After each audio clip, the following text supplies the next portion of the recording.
निरंजन जोगाणिया श्री श्री विश्वेश्वरनाथ मंदिर सभापति अच्छी मंदिरटी जगमोहन नगर आईटीआर कॉलेज कॉलोनी रे अवस्थित। सर केते वर्ष हेलानी महादेव मंदिर पालन करी आसुछी शिवरात्रि जागर 1999 मसीहारू पालन करी आसुछु। मंदिर केबेठु प्रतिष्ठा है? मंदिर 2005 रे प्रतिष्ठा होईची, किंतु मंदिर आरंभ हैला एक्चुअली आरंभ होईची इन रियल सेंस अक्टोबर 18 तारिख सोमवार दुर्गाष्टमी 1999 मसीह माँ गोटे भयंकर स्वप्न आदेश मत देले। से आईटीआर कॉलेज कि कॉलोनी नथिला 8-10टा घर थिला। एते भयंकर स्वप्न थिला। माँ आदेश अनुसार आपण आज जो ठिया मंदिर जोटी अच्छी एटी गोटे विराट जलाशय थिला। से जलाशय रे बेके पानी थाए अक्टोबर मासरे आउ ए एरिया रे बहुत विषाक्त साप रोहुथिले। से जलाशय भितर बहुत साप रोहुथिले। तथापि माँकर जहाँ निर्देश थिला से निर्देश अनुसार कॉलोनी भितर 10-12टी घर थाए। आम 20-30 लोक आसिक से जलाशय भितर प्रवेश कलु। प्रवेश करी माँ जो देइथिले माँ काली राति 5टा समय मो बेक उपर गोटा दे छिड़ा हो जाइछन्ती। मते निर्देश दउछन्ती जा सेठी त्रिशूल पड़िछि भोर उठिकिरी जिबु। उठिकिरी बेड रु उठिकिरी जिबु। त्रिशूल सेठु जेंती बाहरिबो। त्रिशूल सेठु बाहरिला। हमर कुना बोली गोटे पिलाटी एठी से जाइकिरी ता भितर त्रिशूल बाहर कला। से निर्देश अनुसार जहाँ थिला प्रथम त्रिशूल ऊपर मु माटी पकेबी। माटी पकेली जेहेतु एते पानी थिला तेणु 3 ट्रिप बाली मगई से जलाशय रे से जगह रे बाली गड़ा गदा कर दे से त्रिशूलटी जो बाहर थिला ता ऊपर लगेई दिया गला। लगेई दे से दिन पूजा आरंभ होला। मंदिर हे न थाए से दिन ठारू से वर्ष ठारू से त्रिशूल को धरी आमे से पानी भीतर पसी आमे शिवरात्रि पालन करूथिलु। धीरे धीरे मगा जोचा करी कॉलोनी लोकंकर साहाय्य अन्य मानकर भक्त मानक साहाय्य रे केते जण अछंती कमिटी मेंबर? आम कमिटी रे 9 जण मेंबर अछि। सर आपण सभापति हिसाब रे हां केमिति सभापतित्व करछन्ती और परिचालना करछन्ती मंदिर? मंदिर रो परिचालना हमर गोटे बायलो अछि। 2019 एप्रिल 29 तारिख रे रजिस्टर्ड बायलोटी आमे कलु ट्रस्ट डीड ट्रस्टी 9 जण अछंती। जहाँ सब हुए ट्रस्ट डीड रे पास होई निर्देश अनुसार हुए सुरखुर परिचालित हुए। किसी मनांतर नहीं कि मतांतर नहीं सुरखुर परिचालित हुए। केते भक्तंकर समागम? एठी हजार हजार भक्त आईटीआर कॉलेज रे 15,000 पिला पढ़ुचंती। आज गत वर्ष यही समय रे प्राय 15,000 भक्त आसीथिले। ए वर्ष कॉलेज छुट्टी आ गोटे सफा जिनस कह यंग पिला आज भारत पाकिस्तान मैच अच्छी तेणु आसी ना महादीप उठला बेलू सब पलि आसवे। हजार हजार भक्त आसती। जो दिन परीक्षा थाए पिला मानकर से दिन ए एरिया रे पाद पकड़ा जगह मिले ना। बहुत भक्त आस देखु ये गोटे लाइफ मेंबर बोर्ड मराई 220 जन आज पर्यंत हेले। से लाइफ मेंबर भितर जम्मू काश्मीर अच्छी महाराष्ट्र अच्छी भारत वर्षर विभिन्न राज्यर अच्छी मेनली आमर ओडिशार अच्छी भुवनेश्वर अच्छी। से भक्त मानकर मनस्कामना पूर्ण होची बोली से माने एठी आसी लाइफ मेंबर होउछंती दान करी जाउछंती। एते कम दिन रो मंदिर हेकरी भी आपण देखियो जे बहुत गुडा कंस्ट्रक्शन काम होईची। सेई मानक दान रे सेई मानक पैसा रे जार मनस्कामना पूर्ण होची से किछि ना किछि दान कर दे आर उन्नति हे चली। सर देखिबा को मिलुची प्रति वर्ष 22 जुलाई लिखा है। ए लेखा पछरी कोन मुख्य रहस्य अछि? मैडम ये आम मंदिर रे नागचंपा स्वर्ण चंपा आपन चंदन रुद्राक्ष विभिन्न प्रकार रेयर एवं मूल्यवान गछ रोपण होती। सब गुड़ा 22 जुलाई रे रोपण होती। एक्चुअली 22 जुलाई 2004 रे मो माँ स्वर्गवास है। ମୁଁ ଆରମ୍ଭ କଲି 22 ଜୁଲାଇ 2005 ରେ। ପ୍ରଥମ ଯୋଉ ମନ୍ଦିର ଗେଟ୍ ରେ ନାଗଚମ୍ପା ଗଛଟି ଅଛି 22 ଜୁଲାଇ 2005। ତା ପରଟା 22 ଜୁଲାଇ 2006। ଏମିତି ସବୁ ଗଛ ନଡିଆ ଗଛଠୁ ଆରମ୍ଭ କରି ବିଭିନ୍ନ ବର୍ଷ 22 ଜୁଲାଇରେ ଲାଗିଛି। 22 ଜୁଲାଇ 2021 ରେ ଏଠି ରୁଦ୍ରାକ୍ଷ ଗଛଟି ମୁଁ ହରିଦ୍ୱାର ଯାଇ ଚାରା ମଗେଇ ଏଠି ଲଗେଇଲି। ଦେଖନ୍ତୁ 3 ବର୍ଷ ଭିତରେ ଫୁଲ ଫୁଟି ତା ଦେହରେ ଫଳ ହେଇଛି। 3 ମୁଖୀ ଏବଂ 5 ମୁଖୀ ରୁଦ୍ରାକ୍ଷ ତା ଦେହରୁ ବାହାରୁଛି। ଯଦିଓ ଜଳବାୟୁ ଅଲଗା କିନ୍ତୁ ତା ଦେହରୁ ବାହାରୁଛି। ଆଜି ଯୋଉ ପବିତ୍ର ମହାଶିବରାତ୍ରି ଏହାର ମାହାତ୍ମ୍ୟ କଣ ରହିଛି? ଆର ମାତ୍ମ ମୁଁ ଯେତିକିଟା ଜାଣିଛି ବିଭିନ୍ନ ଲୋକଙ୍କର ବିଭିନ୍ନ ମତ ରହିଛି।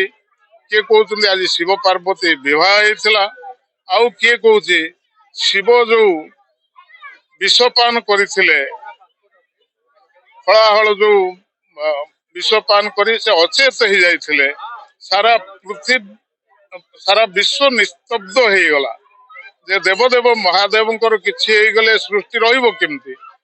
ତାଙ୍କର କେମିତି ଶରୀର ସୁସ୍ଥ ହଉ ସେଇଥିପାଇଁ ପୃଥିବୀବାସୀ ଦୀପ ଜାଳି ତାଙ୍କର ମଙ୍ଗଳ କାମନା କରି ରାତି ଅନିଦ୍ରା ହେଇ ଆମ ମହାଦେବଙ୍କୁ ଆପଣ ସୁସ୍ଥ କରିଦିଅନ୍ତୁ, ଏଇଆ ଚାହିଁକିରି ଆଜି ରାତିଟା ଅନିଦ୍ରା ହେଇ ସେ ଠାକୁରଙ୍କ ମଙ୍ଗଳ ପାଇଁ ସମସ୍ତେ ପ୍ରଭୁଙ୍କୁ ଡାକନ୍ତି।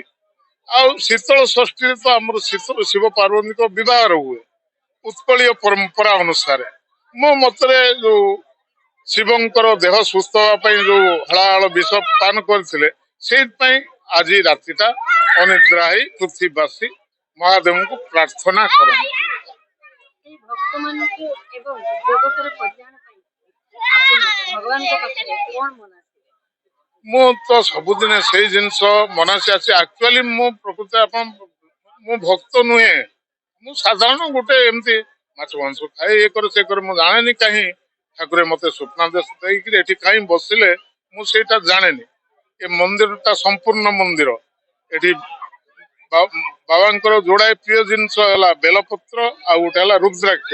ଏ ମନ୍ଦିରରେ ଦୁଇଟା ଯାକ ଦେଖିଲେ ରହିଛି, ରୁଦ୍ରାକ୍ଷ ବୃକ୍ଷ ରହିଛି ଆଉ ବେଲ ବୃକ୍ଷ ତ ବହୁତ ରହିଛି ହେଲା। ତେଣୁ କାହିଁକି ଏଠି ମତେ ସ୍ୱପ୍ନ ଦେଲେ? ମୁଁ ଏତେ ବଡ ଭକ୍ତ ନୁହଁ, ଅବଶ୍ୟ ସୋମବାର ପ୍ରତି ସୋମବାର ନିର୍ଜଳ ଉପବାସ ମୁଁ କରୁଥିଲି, ନହେଲେ ଏମିତି କିଛି ଭକ୍ତି ଭାବ ମୋ ମନରେ ସେମିତି କିଛି ନାହିଁ। ସେ ଠାକୁରଙ୍କ ଆଶୀର୍ବାଦ, ଗୋଟେ ଅପାତ୍ରକୁ ପାତ୍ର କରି ଆସି ନିଜେ ବସି ଯାଇଛନ୍ତି। ହଜାର ହଜାର ଲୋକ ଭକ୍ତି ମାର୍ଗରେ ଯାଉଛନ୍ତି, ଉପକୃତ ହଉଛନ୍ତି। ସେଇ ଗୋଟା ମତେ ବହୁତ ଶାନ୍ତି ଦଉଛି। ଏଇ ବାବା ଭୋଳାନାଥଙ୍କ ପାଖରେ ଆପଣ କଣ ପ୍ରାର୍ଥନା କରିବେ? ଆଜି ମୁଁ ତ ପ୍ରାର୍ଥନା କରିଛି, ଦେଖନ୍ତୁ ପୃଥିବୀର ଯୁଆଡେ ଦେଖିଲେ ସେ ଟ୍ରମ୍ପ ଆସିଲା ପରେ କିମ୍ବା ଇଏ ଆପଣଙ୍କ ୟୁକ୍ରେନ ରୁଷିଆ ୱାର, ସିଆଡେ ପାକିସ୍ତାନ ଅବସ୍ଥା, ବାଂଲାଦେଶ ଅବସ୍ଥା, ସବୁଆଡେ ମାନେ ଅଶାନ୍ତି ଲାଗି ରହିଛି। ଏଇ ଅଶାନ୍ତ ପରିବେଶ ପ୍ରଭୁ ପୁରା ବିଶ୍ୱର କଲ୍ୟାଣ କରନ୍ତୁ, ବିଶ୍ୱକୁ ଧ୍ୱଂସ ମୁଖରୁ ଉଦ୍ଧାର କରନ୍ତୁ। ଆମର ତ ମୋର ବୟସ 72 ହେଲାଣି, ଆଜି ଅଛି କାଲି ମୁଁ ପଳେଇ ଯିବି। ଆମର ଭବିଷ୍ୟତ ବଂଶଧରଙ୍କର ଭବିଷ୍ୟତ ସୁରକ୍ଷିତ କରନ୍ତୁ, ପୁରା ପୃଥିବୀ ମଙ୍ଗଳ କରନ୍ତୁ। ଆଉ ନେଗେଟିଭ ମେଣ୍ଟାଲିଟି ଲୋକମାନଙ୍କ ମନରେ ତାଙ୍କର କ୍ଷତି କରନ୍ତୁନି, ତାଙ୍କ ମନ ଭିତରେ ପଜିଟିଭ ଭାଇବ୍ରେସନ ଦେଇ ଦିଅନ୍ତୁ। ମୁଁ ହେଲି ରଞ୍ଜନ କୁମାର ଦାସ, ରଞ୍ଜନ ଭାଇନା ବୋଲି କହିଲେ ସମସ୍ତେ ଜାଣିବେ ଏଠି, ବୁଝିଲେ ତ।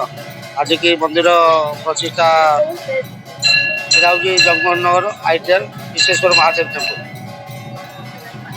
ଏଠି ତ 1999 ମସିହାରୁ ତ ପାଳନ କରି ହେଉଛି, କିନ୍ତୁ ମନ୍ଦିର ସ୍ଥାପନ ହେଲା 2005 ଜାନୁଆରୀ 16 ତାରିଖରୁ। ସେଇ 2004 ମସିହା ଠାରୁ ମହାଶିବରାତ୍ରି ଏଠି ପାଳନ କରାହେବ। ନିରଞ୍ଜନ ଯୋଗାଣିଆ ତାଙ୍କର ସ୍ୱପ୍ନାଦେଶ ବଳରେ ଏଇଟା ସବୁ ତ ଗହିର ଥିଲା, ଏଇଟା ପାଣି ନଥିଲା ପୁରା, କିନ୍ତୁ ତାଙ୍କ ସ୍ୱପ୍ନାଦେଶରେ ତ୍ରିଶୂଳ ଫୋପାଡ଼ି ଏଠି ସେ ତାଙ୍କର ତତ୍ତ୍ୱାବଧାନରେ ଆଜି ପର୍ଯ୍ୟନ୍ତ ପୂଜା ସୁରୁଖୁରୁରେ ସବୁ ପୂଜା ଚାଲିଯାଉଛି। ମନସ୍କାମନା ବହୁତ ଭକ୍ତଙ୍କର ମନସ୍କାମନା ପୂର୍ଣ୍ଣ ହେଉଛି। ଲୋକ ନହେଲେ କାହିଁକି ଆସନ୍ତି? ଥରକୁ 5 ଥର କାହିଁକି ଆସୁଛନ୍ତି? ସବୁର କିଛି ତ ହେଉଛି ନା, କିଛି ନହେଲେ ବି କେମିତି ହେବ? କିଛି ହେଉଛି ଆଉ। ଆଜି ମହାଶିବରାତ୍ରି ଆଜ୍ଞା ବିଶ୍ୱେଶ୍ୱର ମହାଦେବଙ୍କ କଣ ପୂଜା ନୀତି ବିଧାନ? ଆଜ୍ଞା 20-22 ବର୍ଷ ଚାଲି ଆସିଛି। ଆମର ପୁରୁଣା ଅନୁଷ୍ଠାନ ପୁରୁଣା ମନ୍ଦିର କେତେ ବର୍ଷ ହେଲାଣି? ଆମର 22 ବର୍ଷ ହେଇଯିବ 22 ବର୍ଷ ମନ୍ଦିର। ଆଜି ପୂଜା ନୀତି କୋଉପରି ଭାବରେ ହେଲା? ଏଠି ପୁରା ଚାଲିଛି ସକାଳ 5ଟାରୁ ଚାଲିଛି ନିୟମିତ ଭାବରେ ଚାଲିଛି ଆଉ ବହୁତ ଭକ୍ତ ଆସୁଛନ୍ତି ଆଉ ପାଖ ବର୍ଷରେ ବହୁତ ଭକ୍ତ ଆସୁଛନ୍ତି ଏମିତି ଚାଲିଛି ସକାଳୁ 5ଟାରୁ ଆରମ୍ଭ ହେଇକି ମନ୍ଦିର ଚାଲିଛି ଚାଲିଛି ଆଉ ମହାଦୀପ କେତେବେଳେ? ମାନଙ୍କର 9ଟା 45ରୁ 10ଟା ଭିତରେ ରହିଛି ଆଉ ଆଜ୍ଞା। ଶ୍ରଦ୍ଧାଳୁ ଭକ୍ତମାନଙ୍କର କେତେ ଦର୍ଶନ ମିଳେ? ଆଉ ବର୍ତ୍ତମାନ ବହୁତ ଆସୁଛନ୍ତି ବହୁତ ପରିମାଣରେ ଆମର ଏଇ ମାନେ ଜ୍ଞାନ ପୂର୍ଣ୍ଣ କରୁଛନ୍ତି ପ୍ରଭୁ ବିଶ୍ୱର ବହୁତ ମହିମା ରହିଛି ମଧ୍ୟ ଏଠି ବହୁତ ଭକ୍ତ ଆସୁଛନ୍ତି। ଜଗନ୍ନାଥ ଜଗମୋହନ ନଗରରେ ରହେ ଆଉ ମୋର ଉପବାସ କରୁଛନ୍ତି? ଆଜି ଉପବାସ କରିଛି ଆଉ ସକାଳୁ ଆସିକି ଦର୍ଶନ କରିଥିଲି ପୁଣି ସନ୍ଧ୍ୟା ବେଳକୁ ଆସିଛି ଦୀପ ଲଗେଇବା ପାଇଁ ଆଉ ଠାକୁରଙ୍କ ପ୍ରତି ମୋର ବହୁତ ବିଶ୍ୱାସ।